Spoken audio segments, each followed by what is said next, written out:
collecte d'aujourd'hui, nous entendons les paroles suivantes.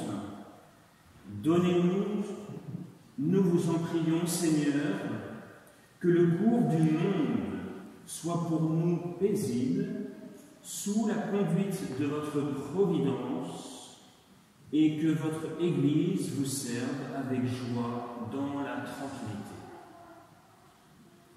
Voilà une belle prière que nous pouvons faire nôtre.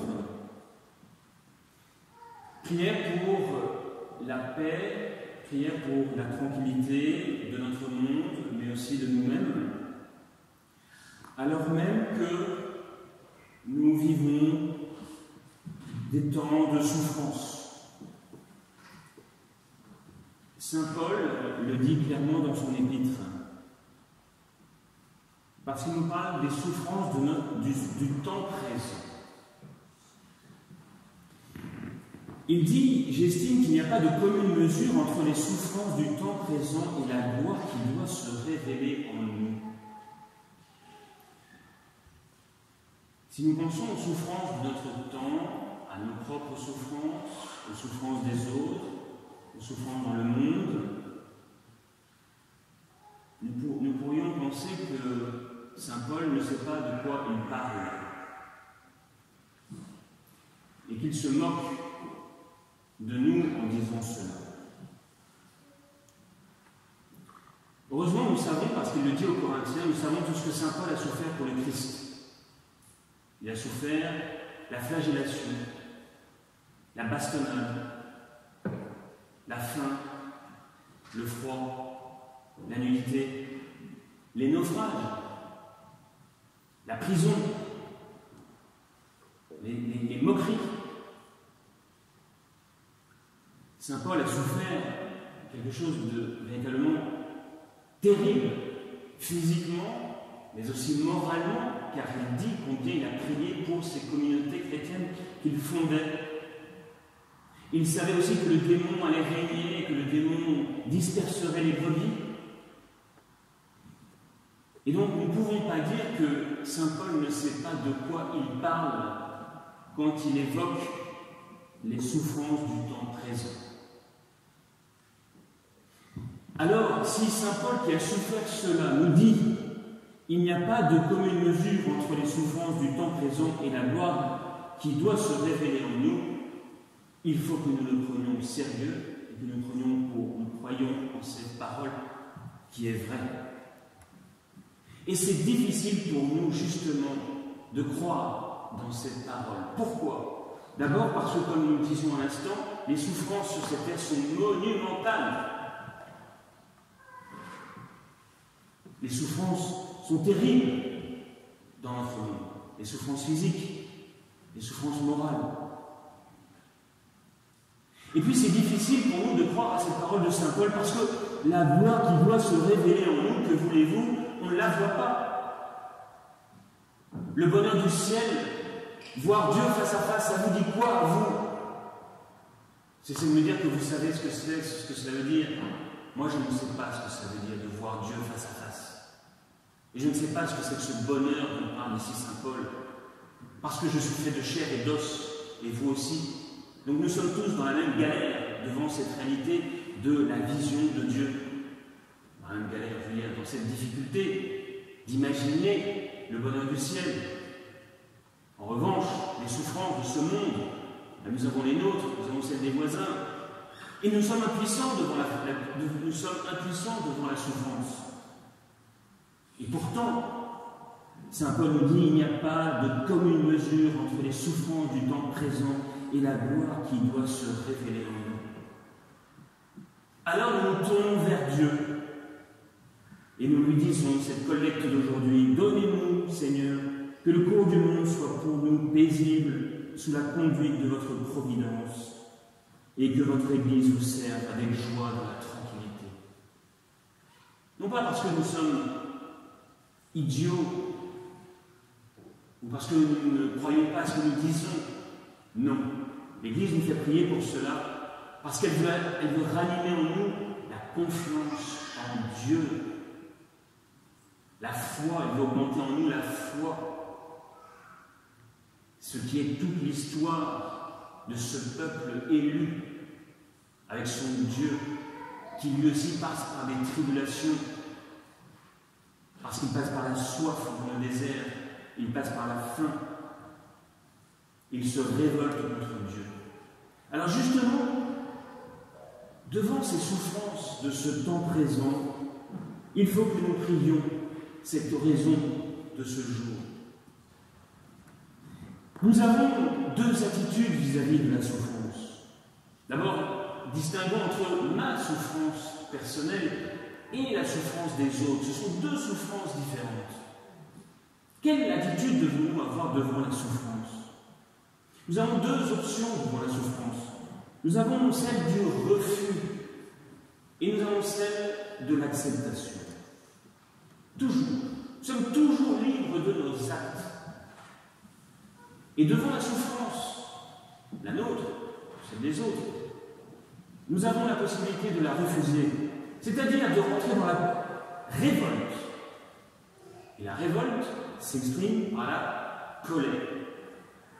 Celui qui se met en colère, eh bien, est quelqu'un qui est dans la révolte et qui ne sait pas maîtriser cela. La colère exprime la révolte de l'homme devant une difficulté. Alors, si vous êtes colérique, eh bien, travaillons cela et baissez le niveau, confiez-vous à Dieu et travaillez sur vous-même à faire descendre cette colère, descendre cette révolte.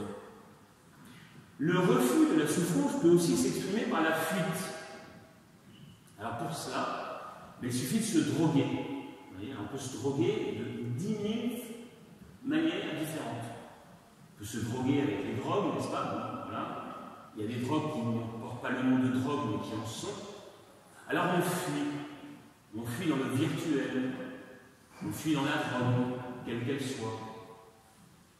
Et comme ça, on pense évacuer la souffrance.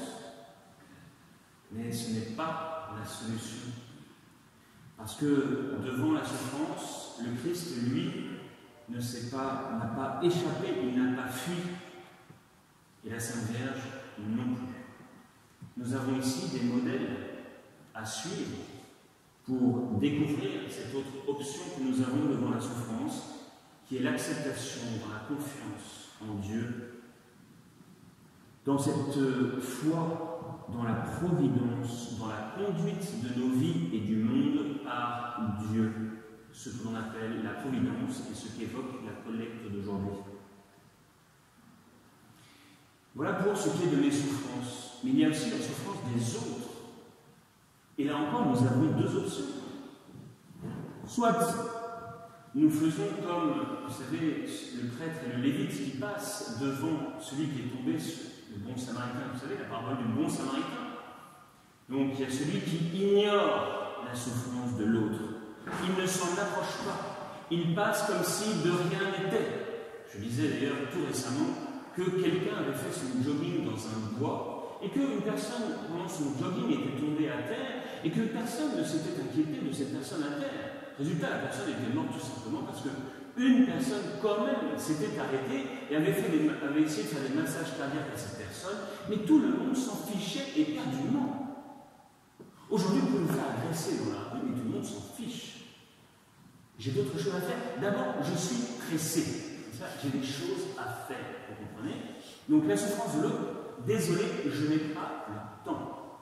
Donc, je passe mon chemin. Alors, c'est une manière aussi de ne pas souffrir soi-même. Je me protège, je fuis, pour parler belge, je fuis la réalité de la souffrance de l'autre.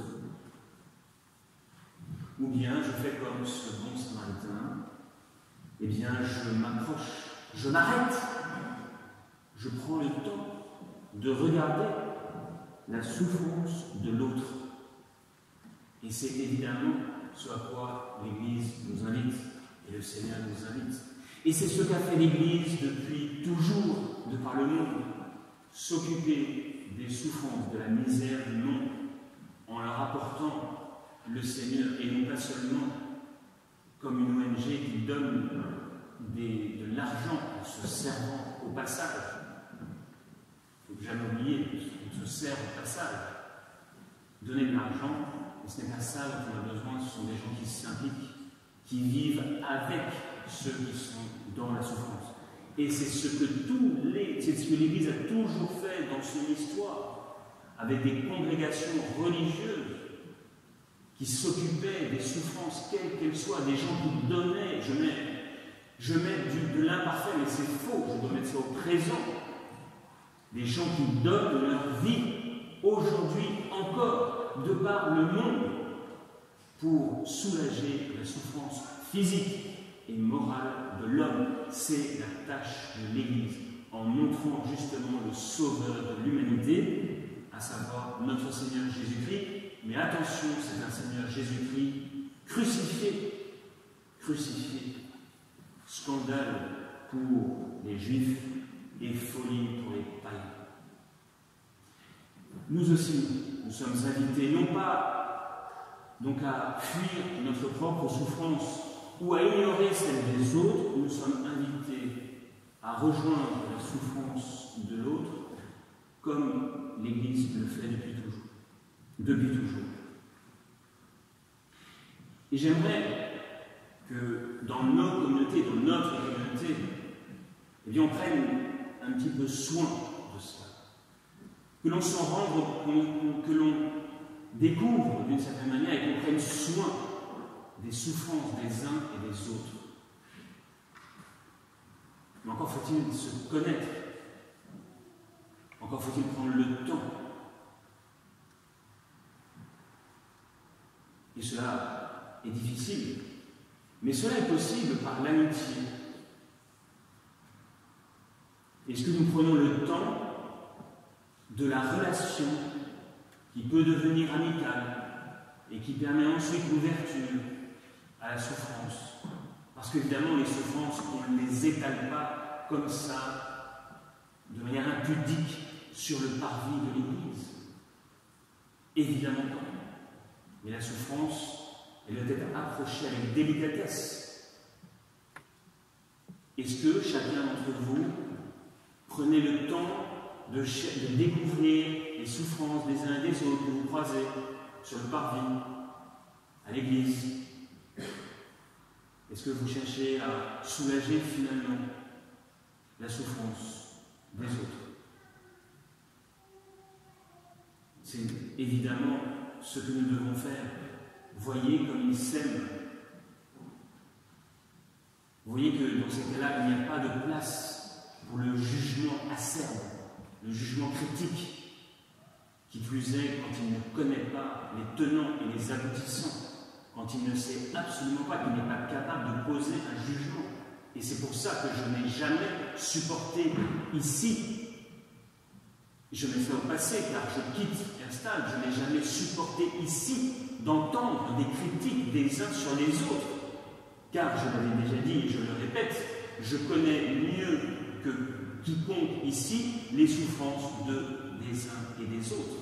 Donc s'il y en a un qui est capable de juger un peu plus que n'importe quel fidèle, c'est moi.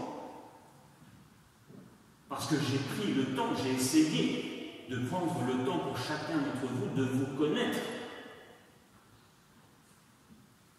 Et d'ailleurs, c'est pour ça que j'avais écrit dans mon mail, que j'ai cherché à connaître les souffrances des uns et des autres. Alors quand j'entends des critiques de monsieur machin sur un truc, ou de même truc sur monsieur truc, etc., ceci est absolument insupportable. Insupportable. Et je ne l'ai jamais supporté. Alors oui, nous sommes invités à entrer dans cette compassion qui consiste à prendre soin de l'autre, découvrir ses souffrances et de présenter à Dieu ces souffrances. Comme la Sainte Vierge, finalement, au pied de la croix, présente la souffrance du monde entier. Et elle-même acceptant dans un fiat extraordinaire la souffrance qui lui était imposée, l'épreuve de voir son Fils en croix.